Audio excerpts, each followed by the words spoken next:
आद्या ने मृत्युंजय के होठों को अपने होठों की गिरफ्त में ले लिया था। वो बहुत डीप किश कर रही थी। वो किश करते करते मृत्युंजय के सीने पे हाथ फेरने लगी थी। उसका एक हाथ मृत्युंजय के सीने पे था, दूसरा मृत्युंजय के बालों को सहलाने में लगा हुआ था। मृत्युंजय को पहले तो आद्या की इस हरकत पे गुस्सा आया था, फिर बाद में वो आद्या की मदहोशी में उसका साथ देने लगा था। वो आधा में किस करने में उसका साथ देने लगा था। दोनों बहुत गहराई से एक दूजे को किए जा रहे थे। किसी को कोई होश नहीं था। मृत्युंजय आद्या को किश करते करते उसे दीवार के पास ले आया था। वो दोनों अभी भी किश किए जा रहे थे। तभी मृत्युंजय ने आद्या के होंठों को छोड़कर उसकी कमर में अपनी बाहें लपेटी और उसे अपने बेहद नजदीक लेकर उसके नेक पे किस कर रहा था। मृत्युंजय इस टाइम बहुत शिद्दत से किश कर रहा था। आद्या उसका पूरा साथ दे रही थी। मृत्युंजय ने आद्या को किश करना छोड़कर उसे अपनी बाजुओं में उठाया और उसे बेड पे ले आया। आद्या ने भी उसका विरोध नहीं किया। मृत्युंजय ने आद्या को बेड पे लिटाया और खुद भी उसके बगल में आकर लेट गया। आद्या ने हल्की सी अपनी आंख बंद कर ली थी, जैसे वो ये सब करना ही न चाहती हो। मृत्युंजय ने बिना आद्या के चेहरे पे गौर किए वो आधा के सीने पे किस करने लगा। वो उसके सीने पे किस करते टाइम एक हाथ से उसकी कमर को सहला रहा था।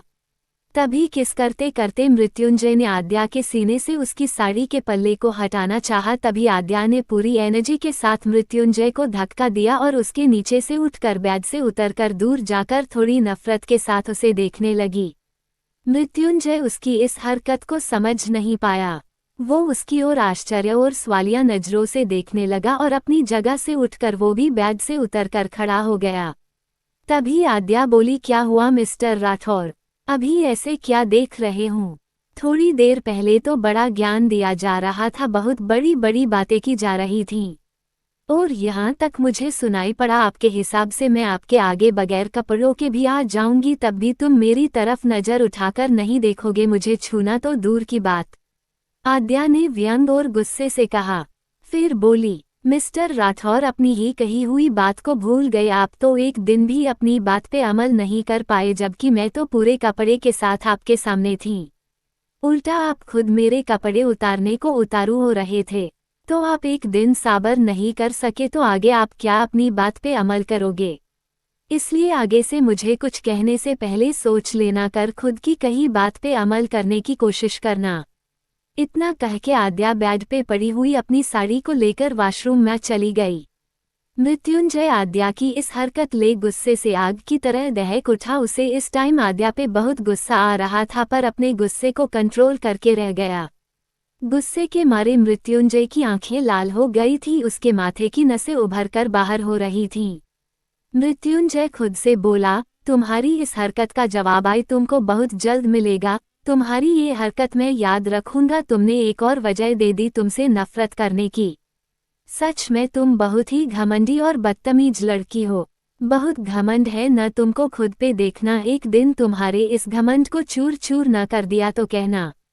इतना कह के वो खुद भी वहां से चला गया। आद्या तैयार होकर नीचे आई।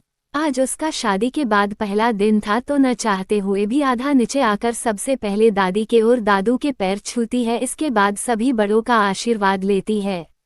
दादी और दादू उसको आशीर्वाद देकर कहते हैं, उम्मीद करते हैं बेटा तुम हमारे इस बिखरे घर को समेट दोगी, मृत्युंजय को भी बदल देगी।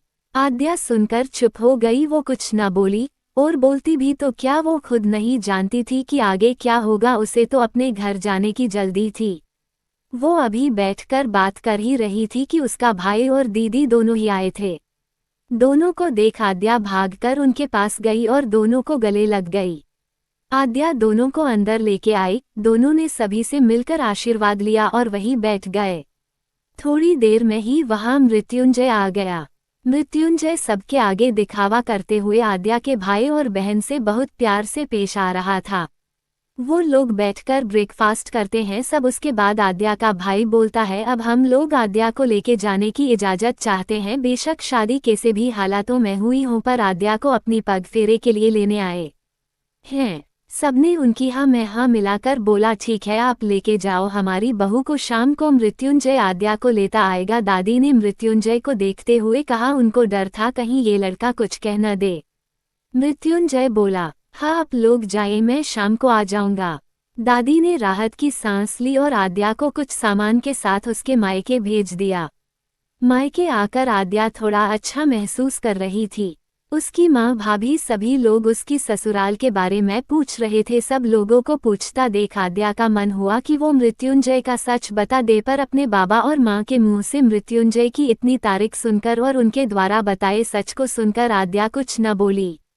थोड़ी देर पहले आद्या जब आकर रुकी तो आद्या के पापा बोले, बेटा हम बहुत किस्मत वाले हैं जो मृत्युंजय जैसा दामाद मिला है, और तुम तो बहुत ज्यादा नसीब वाली हो जो इतना प्यार करने वाला पति और इतना अच्छा लड़का मिला जिसके लिए तुम मायने रखती हो ना कि पैसा। वो इतना पैसे वाला होकर तुम जैसी हमारी मामूली सी बेटी से शादी करने को राजी हो गया बस इसलिए क्योंकि वो तुमको पसंद करता है। सच में बेटा हम लोग बता नहीं सकते हैं हम सब कितने खुश हैं।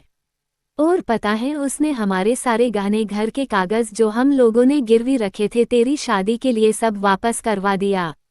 और जब हम लोगों ने वापस लेने से इनकार किया तो मृत्युंजय बोला कि वो तेरे भैया को अपनी कंपनी में मैनेजर रखता है जो उसकी दूसरी ब्रांच है और उसके लिए भरोसेमंद आदमी की जरूरत है, इसलिए तेरे भाई पे भरोसा करके वो उसको ये नौकरी दिया है और तू भरोसा नहीं करेगी उस नौकरी में कितना पैसा है। तो बोला बस तेरे भाई की सैलरी में से काट जाया करेंगे मृत्युंजय के वो पैसे जो उसने हमारे घर को छुड़वाने के लिए दिए हैं, और तू भरोसा नहीं करेगी उसने तेरे जीजाजी को भी नौकरी पे रखा है। बेटा तेरी शादी से जहाँ हम लोग एक तरफ अपना घर वार छोड़कर गाँव जाने का प्लान बना चुके थे क्योंकि घर तो बिक ही चुका था, पैसा इतना था नहीं सो एसलाइट गाँव जाकर अपनी जमींदारी देखते और वहीं से पैसा देते लेंडरों को। पर बेटा भगवान को कुछ और ही मंजूर था। उस लालची दिलीप और उसके परिवार के कहने पे हम लोग अपना सब कुछ दांव पे लगा चुके थे, फिर भी वो लास्ट टाइम पे फेरों से पहले और पैसों की डिमांड करने लगे जो हमारी औकात से बहुत ज्यादा थे।